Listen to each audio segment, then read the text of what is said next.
வணக்கம் நண்பர்களே, நான் உங்க கிச்சா பேசுகிறேன். கனவில் காட்சி தந்த முருகப்பெருமான். நடுப்பழனி முருகப்பெருமான் க்ஷேத்திரம் உருவான கதை. முருகப்பெருமான் யாரோட கனவுல காட்சி கொடுத்தார், என்ன சொன்னார், எப்படி அந்த க்ஷேத்திரம் உருவாச்சு, அதுக்கு நடுப்பழனின்னு எப்படி பேர் வந்தது அப்படின்றத பற்றினது தான் இந்த பதிவு. நடுப்பழனி க்ஷேத்திரத்தை பற்றி நிறையா தகவல்கள் இந்த பதிவில் இருக்குது. அதை நம்ம தெரிஞ்சுக்கிறதுக்கு முன்னால் நம்மளோட சேனலை இது வரைக்கும் சப்ஸ்கிரைப் பண்ணாதவங்க கண்டிப்பாக பெல் ஐக்கான் கிளிக் பண்ணுங்கள், சப்ஸ்கிரைப் பண்ணுங்கள். பல ஆண்டுகளுக்கு முன்பாக பொள்ளாச்சியை சார்ந்த முத்துசுவாமி என்ற மிராசுதாரர் முருகப்பெருமானின் திருவருளால் வட இந்திய யாத்திரையை முடித்து அச்சிரப்பாக்கம் அருகே உள்ள பெரும்பேர்கண்டிகை என்ற திருப்புகழ் தலத்திற்கு வந்தார். மலை மீது சுமார் 4 ஆண்டுகள் தவமிருந்தார். அங்கு தங்கியிருந்த காலத்தில் அவரது கனவில் குழந்தை வடிவத்தில் தோன்றிய முருகப்பெருமான் பெருங்கரணையில் உள்ள மலையில் எனக்கு ஒரு கோயில் எழுப்ப வேண்டும் என்று கேட்டுக்கொண்டார். அதன்படி அச்சிரப்பாக்கம் அருகேயுள்ள பெருங்கரணை ஊரில் உள்ள மலையை கண்டறிந்தார். அதன் உச்சியில் வேலாயுதத்தை நிறுவி வழிபாடு செய்ய தொடங்கினார். செடிகள், பாறை கற்களை சரி செய்து அதன் பிறகு அங்கேயே முருகன் சிலையை வைத்து சிறிய கொட்டகை அமைத்து வழிபாடு தொடங்கினார். ஒரு நாள் பெருத்த மழையால் கீறுக்கொட்டகை விழுந்துவிடவே தனி ஆலயம் எழுப்ப தீர்மானித்து ஒரு சிறிய ஆலயத்தை எழுப்பினார். இந்த மலையை சீரமைக்க முத்துசுவாமி சித்தர் பெரும்பாடுபட்டுள்ளார். அருகிலுள்ள ஊர்களுக்கெல்லாம் காவடி எடுத்து ஆடி அவர்கள் தரும் அரிசி உள்ளிட்ட காணிக்கைகளை பெற்றார். அதனை கொண்டு மலையை சீரமைக்க பணியாட்களுக்கு சமைத்து தந்தார். பக்தர்கள் தரும் காணிக்கைகளை திருப்பணிக்கு பயன்படுத்தினார். எவரிடமும் கையேந்தி நன்கொடை என்று கேட்டதே இல்லை. குறையோடு வருபவர்களுக்கு திருநீர் தந்து குணமாக்கும் வல்லமையை முத்துசுவாமி சித்தருக்கு முருகன் திருவருளால் கிடைத்துள்ளது. இந்த சமயத்தில் காஞ்சி மகாபெரியவா ஒரு முறை இந்த பகுதிக்கு வருகை தந்தார்.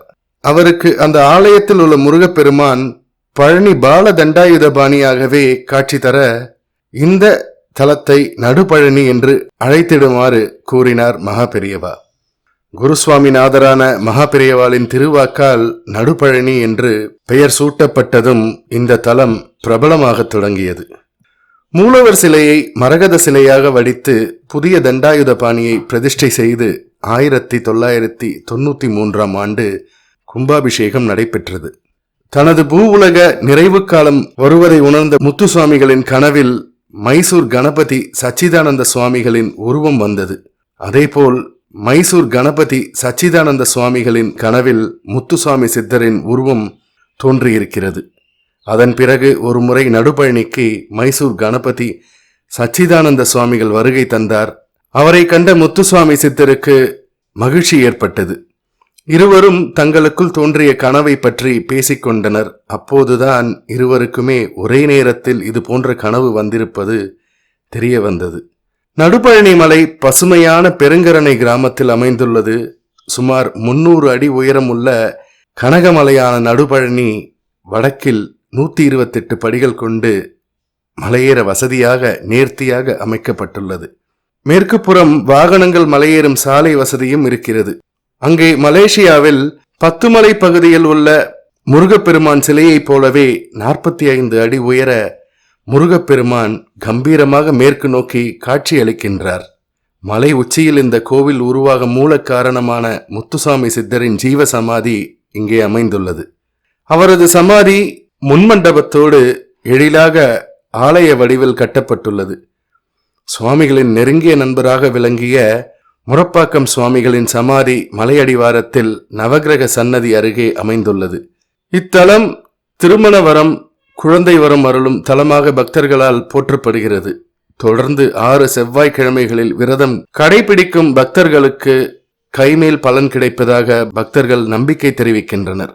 மகாபெரியவாளின் அருள் ஆசியால் பழனிக்கும் சென்னை வடபழனிக்கும் இடையில் நமக்கு நடுப்பழனி கிட்டியது. இந்த தலம் அச்சிரப்பாக்கத்திற்கு 1 கிலோமீட்டர் தொலைவில் உள்ள ரயில்வே கேட்டிலிருந்து கிழக்கில் 6 கிலோமீட்டர் தொலைவில் உள்ளது.